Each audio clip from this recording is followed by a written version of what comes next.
My name is Andiswa Dlamini. People call me Andy, so you can call me Andy.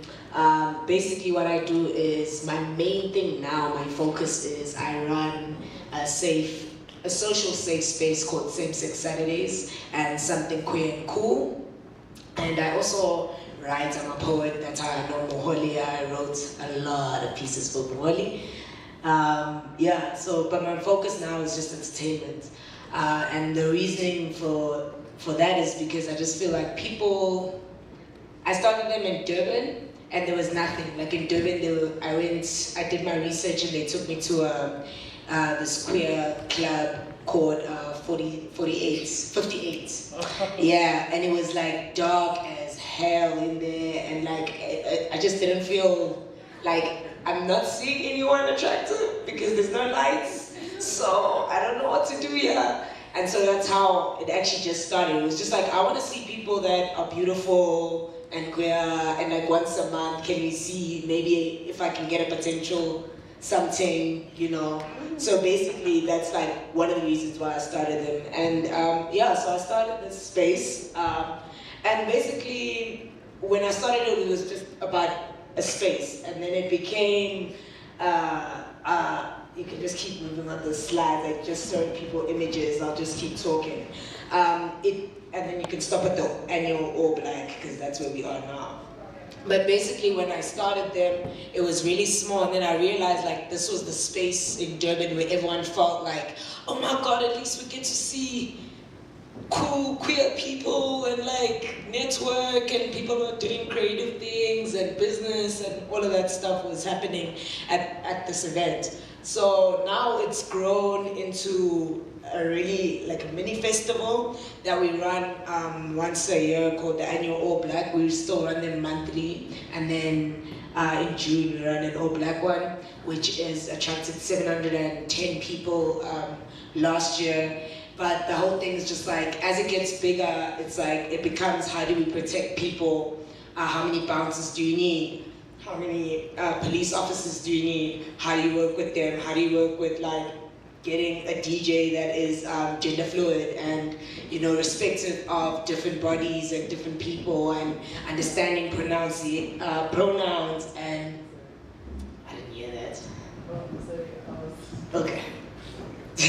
Yeah, so it became that, and right now the future of Same Sex Saturday is that we're launching our first one on the 30th of March in Johannesburg, which is next week Saturday, and we're doing a collaboration with an organization in New York in June. So that's the second activation that Same Sex will have in New York, and we're also like just trying to move into like African countries. So the one right now that's been the most active with us is Nairobi, but like obviously there's a lot of like tension and things that are happening there, but they run like really cool private queer events, so we gotta go do the research there and figure that out. So basically that's what I do, and then I party.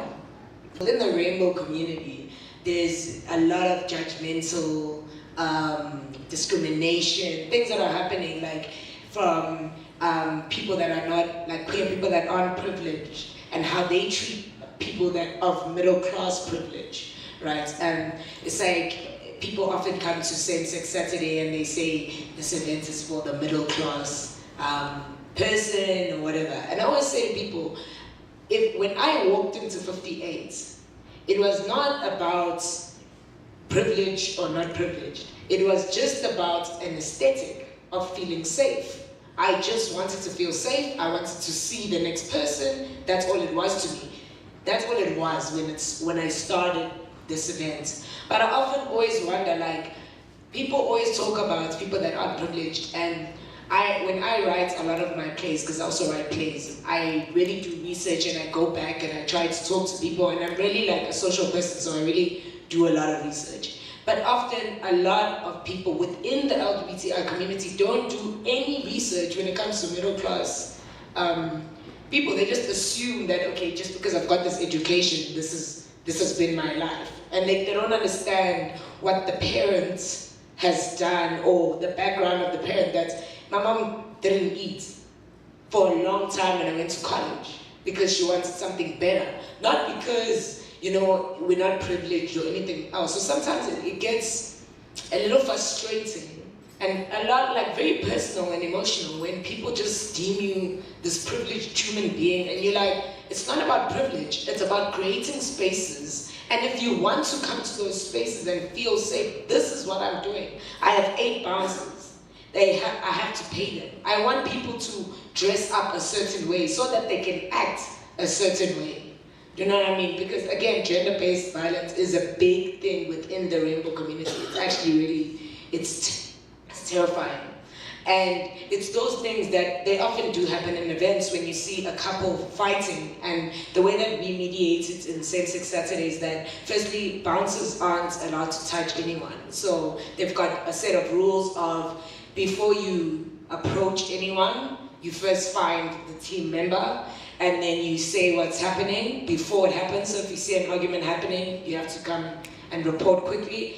And if you've seen someone pass out, you're not allowed to touch them. You have to ask a friend to ask for permission to like remove them into a car or take like call an Uber. We've called Ubers for people that forget that, you know, they have to call an Uber, they don't have money at the end of the event to call an Uber and all these things. So there's a lot of rules that go into Same-Sex Saturday, but at the end of the day, it's also about like, people need to also be responsible for themselves. We can only like create a festival of like 1,000 people and make it as safe as can be, but I'm not in charge of how people behave. I'm not in charge of people's anger. I didn't know that that person was aggressive when they walked through that door. All I can say is that I can try my best. So it is, we were talking about this last night, it becomes a very like challenging and emotional. I mean, I've cried almost every single FSAS that I've ever had, like every single one, because like people, once you've created these safe spaces for them, become more and more demanding. And you're just like, I didn't think of that. You know what I mean? Because it's still a growing event. Actually, I don't have a 9 to 5, but my freelance life is also eventing. I run brand activations and everything. And what you actually learn as an event coordinator is that the event is not dependent on the coordinator, it's dependent on other people. Yes. The supplier, the consumer, the client. And that's exactly what Same-Sex Saturday is. It's dependent on other people's energy, happiness. So that's what, when I say we party, it's because FSAS is a space that I try to keep upbeat. So the moment I see that someone's too drunk, I'm like, hey, how you doing? Great. So we here with blah, blah, blah. Let's get you home. Because the moment it does this, danger starts to happen. People start to behave a certain way. Go home. You've had enough fun? Go home. It's okay. We won't judge you. So I just want to tell you that eventing is hard. Like, people think it's easy to go music, bounces, banner. It's not that easy. You know what I mean? It's about the energy that walks through that door. It's about how they're going to behave. Who's going to come in? Is that a violent person? Do they have this and that and that and that and the other? And we invite cis people into the space all the time. And we always say, listen, if a gay man hits on you, please know yourself. Like, you can't be acting a fool now. And same thing with the bouncers. I mean, our bouncers have like been with us for 4 years. And I don't know where I find these bouncers, because we started with 2, then there was 4 that understood, then there was 6, then there was 8. Now there's going to be like double that amount this year. But it's like they all just kind of brief each other before they get to the event. And like they never act out. They never, like, they didn't kiss them all the time. They just like chill, very chill, because they understand that, listen, like, this is about, it's bigger than them. It's like, this is the only time some of these people get to get their joy. Like, this is it. And I find that like queer people are actually very respectful. If you just say no thanks, just no thanks. Because we're also afraid of getting hurt. I'm afraid of provoking a woman, and if they say no to me and I persist, what might happen? So the moment someone says no to me, I'm like, I'm out, thank you.